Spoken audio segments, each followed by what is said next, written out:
कभी अगर बनना है तो बाज बनना, लेकिन तोता कभी मत बनना, क्योंकि तोता बोलता तो बहुत है लेकिन कभी ज़्यादा ऊंचाई तक उड़ नहीं सकता। बाज बोलता तो बहुत कम है लेकिन बहुत ऊंचाई तक उड़ता है और बाकी पंछियों का राजा होता है। 5 ऐसे पॉइंट्स बताऊंगा जो हर एक इंसान को बाज से सीखना चाहिए और लाइफ की बहुत बड़ी लर्निंग्स है इन पॉइंट्स में। फर्स्ट लेसन है ईगल फ्लाइज अलोन। दोस्तों, बाज अकेला उड़ता है और हर पंछियों के मुकाबले सबसे अधिक ऊंचाई तक उड़ता है और बाज कभी भी छोटे पंछियों के साथ नहीं उड़ता।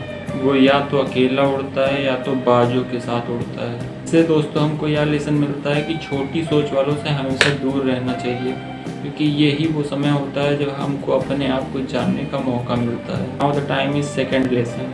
दोस्तों, बाज का जो विज़न होता है बहुत ही क्लियर होता है और बहुत ही बाज अपने शिकार को 5 किलोमीटर दूर से देख लेता है और जब बाज को अपने लक्ष्य के बारे में पता हो जाए तो उसके सामने चाहे कुछ भी है मगर वो अपने लक्ष्य को प्राप्त करके ही दम लेता है। इससे भी हमें एक बहुत बड़ी सीख मिलती है कि अपने जो लेसन है, अपना जो विज़न है उसको पूरा क्लियर रखो। Now the time is third lesson. Eagle never Yeats dead things. दोस्तों, बाज जो होता है कभी भी मरे हुए शिकार को नहीं खाता, वो जिंदा शिकार करके तब वो अपने शिकार को खाता है। तो अपने आप उस मरे हुए सड़े हुए थॉट पर ध्यान देना बंद कीजिए। अपनी आने वाली जिंदगी है उसको अपने वर्तमान में जगह नहीं देनी चाहिए, क्योंकि तुम्हारा पास्ट अगर तुम्हारे प्रेजेंट में आ गया तो वो तुम्हें कभी तुम्हारे प्रेजेंट में रहने ही नहीं देगा।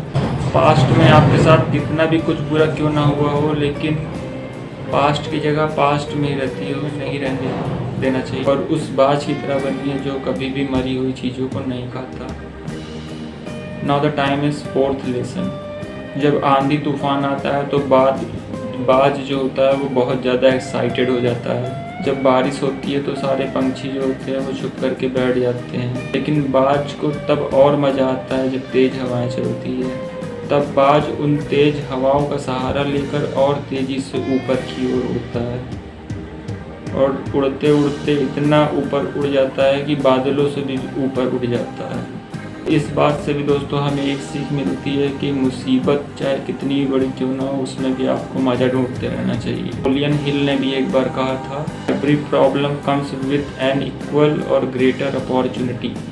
अगर आपने उन मुश्किलों को पहचान लिया तो सारी मुश्किलें आपके नीचे होंगी और आप उस मुश्किलों के ऊपर होंगे। Now the time is fifth lesson. बाज जो होता है वो अपने घोंसले में से सॉफ्ट घास को हमेशा निकाल दिया करता है ताकि बाज का जो बच्चा हो वो उस घोंसले में कंफर्टेबली ना रह सके, क्योंकि अगर वो घोंसले में कंफर्टेबल हो गया तो वो हमेशा घोंसले में ही रहना चाहेगा।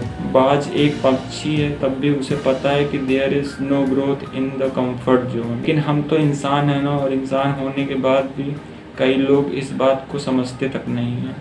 आप जितना ज़्यादा कंफर्ट जोन में रहोगे आपका आने वाला समय उतना ही ज़्यादा अनकंफर्टेबल हो जाएगा।